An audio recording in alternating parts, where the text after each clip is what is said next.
નમસ્કાર દર્શક મિત્રો, અમીરગઢ રેન્જના વન વિભાગે બાલારામ અંબાજી અભયારણ્ય વિસ્તારમાં મહત્વપૂર્ણ કામગીરી કરી છે, જેથી જંગલ સર્વે નંબર 158માં વન વિભાગની ટીમે 2 શખ્સોને 2 ઘો સાથે પકડ્યા છે.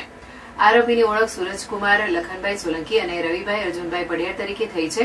બંને પાલનપુરના માનસરોવર બાબરીવાસના રહેવાસી છે. નાયબ વન સંરક્ષણ વન્યજીવ બનાસકાંઠા અને મદદનીશ વન સંરક્ષણના માર્ગદર્શન હેઠળ જંગલ ફેરણા દરમિયાન આ કામગીરી કરવામાં આવી હતી. આરોપીઓ 2 ઘોને પકડીને થેલામાં ભરી લઈ જતા હતા, ત્યારે તેમને ઝડપી લેવામાં આવ્યા હતા.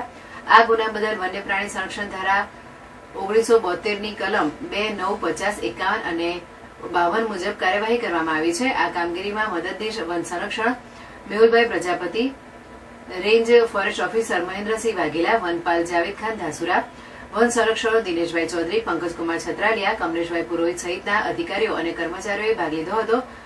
એસઆરપી સ્ટાફ અને રોજમદાર કર્મચારીઓ અગરસિંહ વાઘેલા અને રવજીભાઈ રોડાતર પણ આ કામગીરીમાં જોડાયા હતા.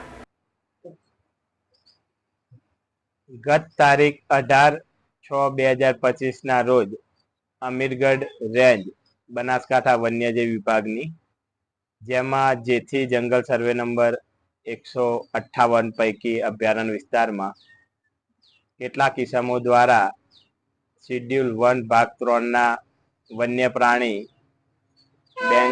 બેંગોલ મોનિટર, જેને આપણે વિવિધ નામથી ઓળખીએ, પાટલા ગો, ચંદન ગો, પરંતુ ગુજરાતમાં આ એકમાત્ર મોનિટર છે જે જોવા મળે છે.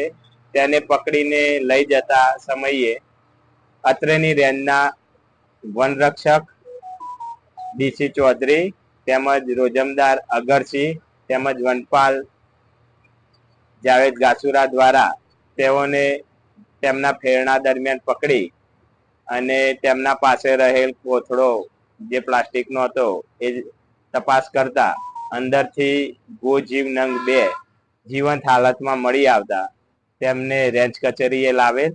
ત્યારબાદ તેમની પૂછપરછ કરેલ અને ત્યારબાદ કાયદેસરની કાર્યવાહી કરી અને તારીખ 19/6/2025ના સાંજે 6 કલાકે એમને કોર્ટમાં સમક્ષ હાજર કરે, જ્યાં મેજિસ્ટર ફર્સ્ટ ક્લાસ અમીરગઢની કોર્ટમાં મહેરબાન જજ સાહેબ દ્વારા એમને કોર્ટ હવાલે કરી અને પાલનપુર જેલમાં મોકલેલ છે અને હાલ આગળની કાર્યવાહી તપાસની ચાલુ છે.